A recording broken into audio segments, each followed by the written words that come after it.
Predsednik Vučić je na sednici Skupštine o Kosovu i Metohiji pokazao jeziv tvit poslanika Demokratske stranke Srđana Milivojevića.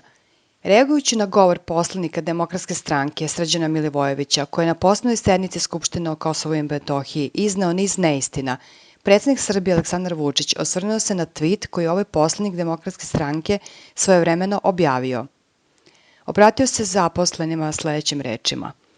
Kukate ovde kako je neko vas nazvao pogrdnim imenima. Evo što kaže čovjek koji je malo pregovorio, rekao je predsednik, osvrćući se na govor Milivojevića, pa je pokazao tvit koji je napisao. Andrej i Danilo pronađeni u šahtu kao Gadafi. Zašto mi dobacujete? Zato što želi da mi ubije dete. Sram vas bilo sve. I što se tome smejete sada.